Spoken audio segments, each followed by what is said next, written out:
Lihat pemirsa, jadi saya tertarik ini di sini tuh mesti ibunya itu awet-awet muda dan cantik-cantik ya. Ini dengan ibu siapa, Bu? Ibu Yati. Bu, kalau boleh tahu, oh ini Bu RT. Ibu umurnya berapa, Bu? Ibu namanya siapa, Ibu? Ibu Heni. Bu umurnya berapa, Bu, kalau boleh tahu? Halo pemirsa, kita ketemu lagi di channel ini sekarang. Cerita kali ini saya ajak kalian untuk menuju ke sebuah kampung. Lokasinya tidak jauh dari alun-alun utara, tidak jauh dari daerah Malioboro. Yang luar biasa di sini pemirsa, ini kalau kita ke sini kalian akan lihat orang-orangnya itu awet-awet muda, wajahnya bersih-bersih, dan saya dengar memang katanya di sini punya satu resep. Ayo pemirsa, saya ajak kalian untuk menuju ke sana. Ikuti cerita ini selengkapnya dan jangan lupa untuk like dan subscribe-nya.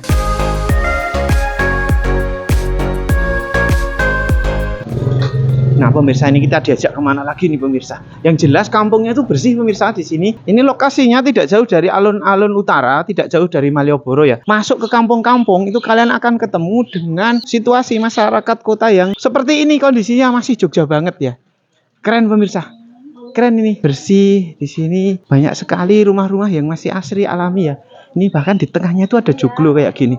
Bayangkan ini di tengah kota loh pemirsa. Jadi kalian mungkin nggak akan nyangka ya, karena di tengah kota itu sudah sibuk, padat, kemudian berjubel ya rumahnya, tetapi masih seguyup ini. Lihat pemirsa, jadi benar-benar nyaman kalau tinggal di sini. Nah ini kita mau diajak kemana nih, Bu? Pembuatan sabun dari sampah buah-buahan dijadikan eco engine, fermentasi dulu selama 3 bulan. Nanti kita kembangkan menjadi sabun cuci. Nah ini menarik pemirsa, karena setahu kita ya kalau sampah ya sampah gitu aja ya, dibuang kemudian selesai, biar nanti yang olah yang lain gitu. Tapi di sini sampah itu dirubah menjadi barang yang bisa digunakan kembali. Saya penasaran, katanya tadi itu bisa dibuat sabun. Ayo pemirsa, kita ikuti beliaunya. Oh ini, jadi pantas ya di sini bersih. Ini memang lubang, bukan lubang sembarangan ya. Ini lubang tempat sampah. Jadi sampah rumah tangga yang dari dapur langsung dimasukkan di dalam di sini. Nanti kalau sudah penuh didiamkan, ganti nanti yang satu lagi. Ini sudah bisa dipanen. Oke. Kita bisa buat pupuk sendiri, tidak membeli. Kita pakai pupuk dari biopori ini. Nanti kita bisa dipakai lagi untuk membuang sampah. Oke. Pantas Bu, saya tuh dari tadi nyari tempat sampah ya. Ini kok nggak ada daun-daun yang jatuh, padahal banyak tanaman-tanaman. Ternyata daunnya tuh dimasukkan ke sini toh. Oh ini yang disebut dengan biopori itu ya. Oke pemirsa, dan ini ada banyak Bu di sini. Satu rumah itu harus wajib mempunyai biopori untuk pengolahan sampah. Baik ember tumpuk maupun biopori, setiap rumah diwajibkan membuat. Karena tadi sudah disampaikan sama Bu Ida, kita di Yogyakarta itu pernah darurat sampah yang sangat luar biasa. Jadi kita mempunyai inisiatif dari program dari DLH, kita laksanakan. Alhamdulillah sekarang sudah mulai berjalan. Oke, jadi lubang-lubang kayak gitu itu banyak ada di rumah-rumah dan digunakan. Iya. Tidak hanya biopori, ada losida, ada ember tumpuk yang memanfaatkan sampah anorganik, misalnya dari galon mineral, botol-botol itu bisa dimanfaatkan, mengantisipasi yang tidak punya lahan besar. Keren loh pemirsa. Jadi ini di Jogja itu memang orangnya sekreatif itu. Bahkan ini ya, jalan-jalannya itu dibuat lubang kayak gini. Ini biopori pemirsa, namanya biopori itu kayak gini. Nah, saya tunjukkan juga di sini banyak ibu-ibu yang mengelola sampah-sampah ini menjadi aneka kerajinan. Menarik ini pemirsa, karena lihat pemirsa, ini tikarnya ini dari sampah ya. Bu, kenalan Bu, ini namanya Ibu siapa ya? Bu Sumardi. Bu Sumardi, yoswane berapa Bu? 78. Ini sedang buat apa Bu jenengan? Ini buat tas atau tikar bisa, atau untuk aksesoris juga bisa. Bu, ini bahannya dari apa sih Bu? Kok beda ini? Dari sasetan minuman. Minum bekas itu ya berarti ya? Iya, semuanya bekas. Bu, kok mau sih Bu ngerjain kayak gini, kok mau? Kenapa Bu? Seneng kok saya, hobi. Jadi sambil istirahat kami itu ngerjain ini. Apalagi waktu COVID itu banyak hasil yang kami dapatkan seperti tikar kayak gini. Nah ini ternyata banyak pemirsa, bukan hanya beliaunya di sini, ibu-ibunya saya tunjukkan ya. Dan ini bagus-bagus produknya ini. Nah ini kenalan dulu nih Bu dengan Ibu siapa Bu ini ya? Bu Wanti Rahayu. Bu Wanti ya. Ya. Bu Wanti, ini ada berapa banyak ibu-ibu yang terlibat dalam pengelolaan sampah di sini? Berapa ya? Banyak sekali. Yang unik kan ini sebenarnya kan sampah Bu, terus dengan buat jadi produk kayak gini. Ini apa laku Bu kayak gini tuh? Ya insya Allah, semoga ada yang beli. Bu ini terus sampahnya dari mana ini? Ini kebetulan di RW 7 ada warga yang UMKM-nya buat bumbu ayam. Ini bungkusnya kan bumbu racik nasi goreng buat campuran. Kebetulan daripada dibuang terus tak buatkan tikar. Ya untuk mengurangi sampah terutama. Terus saya kan senang kerajinan. Nah, ini saya tunjukkan produk-produknya ya. Lihat pemirsa, ini jadi ini sampah di sini dirubah menjadi aneka produk seperti ini. Saya tunjukkan ya, ada tas di sini. Cakep pemirsa ini tasnya. Oh, ini ada sandal juga. Oke, oh ini ada juga tutup galon. Produknya ini kan kualitas ya. Ini kalau misalnya ada pemirsa yang mau beli, ini ngubungi siapa? Oke, Forum Bank Sampah Kelurahan Keparakan. Nanti nomornya saya cantumkan ya pemirsa. Pak, ini kita mau ditunjukkan apa Pak? Ini di sini ada apa Pak? Di sini produksi pembuatan sabun. Jadi sabun tapi dari sampah. Ya. Sampahnya sampah apa Pak? Sampah organik itu dari kulit buah, kebanyakan yang pakai kulit buah. Oh, kenapa kok jenengan milih kulit buah di sini? Itu yang tidak banyak gasnya. Kalau membuat dari sayuran sebenarnya bisa, tetapi gasnya berisiko. Nah, sampahnya itu dari mana Pak? Dari penjual-penjual lotes, terus dari penjual buah itu kami ambil. Yang menarik Pak, ini berarti nanti dibuat menjadi sabun. Ada beberapa bahan tambahan. Ini koenzim.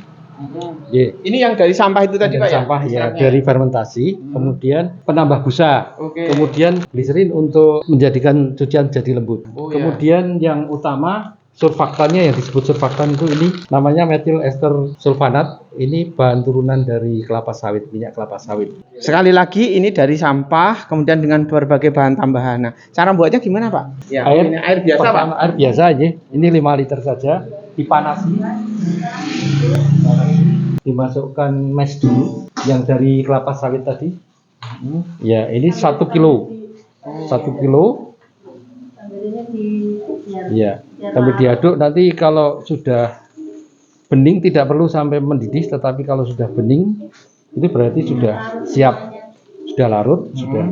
Baru ditambahkan campuran-campuran lainnya, kecuali ekoenzim itu diberikan belakangan karena dia hanya tahan.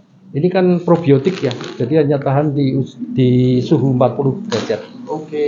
Ya, kalau lebih dari 40 derajat mungkin tidak berfungsi lagi sebagai probiotik. Jadi 13 liter kita kemas per 250 mili, jadi sekitar 40 botol. 40 botol sabun. Oh, cair nanti sabunnya ya? Sabun cair. Berarti satu botolnya berapa Pak harganya? Kami jual untuk masyarakat sini 7.000. 7.000. Karena kita ingin bukan mencari keuntungan, tetapi supaya masyarakat menggunakan secara luas. Karena ini mengandung ekoenzim. Nanti kalau kita memakai sabun ini, limbah yang keluar dari rumah kita adalah limbah yang ramah lingkungan. Oke, artinya tidak mencemari sungai. Tidak mencemari sungai, apalagi limbah di sungai akan memperbaiki ekosistem. Jadi sabun yang lain, sabun yang pabrik, Iya. itu merusak lingkungan. Tapi kalau yang ini justru malah memperbaiki lingkungan. Luar biasa pemirsa ya. Jadi saya lihat memang kenapa kok Jogja ini sungainya bersih-bersih ya. Jadi kalau sudah jadi nanti bentuknya seperti ini. Wangi pemirsa. Tinggal nanti kita kemas, ini yang kita yang sudah layak jual ya. Ini anggotanya ada berapa sih Bu yang sudah menggunakan sabun ini? Sudah nggak terhitung sebetulnya, ini sudah satu kelurahan kita pakai produk khususnya itu yang sudah bisa itu Girly. Nah, ini sekarang sudah dikembangkan di bank sampah yang lainnya. Bu, kalau misalnya nih ada para pemirsa yang pengen beli dalam jumlah banyak gitu, mampu nggak Bu atau sanggup nggak? Insya Allah siap. Pantes ya saya lihat ya di sini ini walaupun mungkin usianya sudah di atas 40 ya, tetapi wajahnya cakep-cakep ya di sini. Iya. Jadi kita lihat ya. Dan karena memang sabunnya alami ya. Ini saya sudah bersama dengan Pak MPP ya, Pak Camat dari Kemantren Mergangsan. Nah, di Keparan ini ada 4 kampung. Ya, jadi 4 kampung itu terbangun ataupun ada brandingnya. Kampung di Poinatan itu sebagai kampung wisata ya, ataupun kawasan wisatawan seperti itu. Kemudian yang kedua Kampung Pujo Kusuman itu seni budaya. Kemudian yang Keparaan Lor ini kuliner. Kemudian yang Kampung Keparaan Idul kerajinan.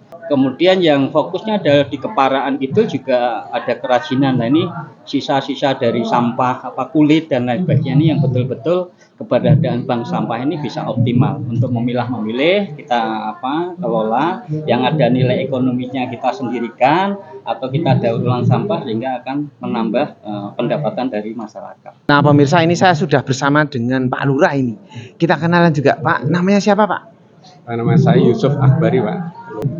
Kami di sini secara optimal, secara maksimal kami mendukung mengapresiasi dari Bank Sampah untuk selalu aktif peran serta dalam mengolah sampah, limbah ataupun yang ada di Kelurahan Keparaan ini dengan seoptimal mungkin sehingga ini bisa memberikan kontribusi dalam peningkatan ataupun kesejahteraan ekonomi yang didapat dari hasil pengolahan bank sampah ini.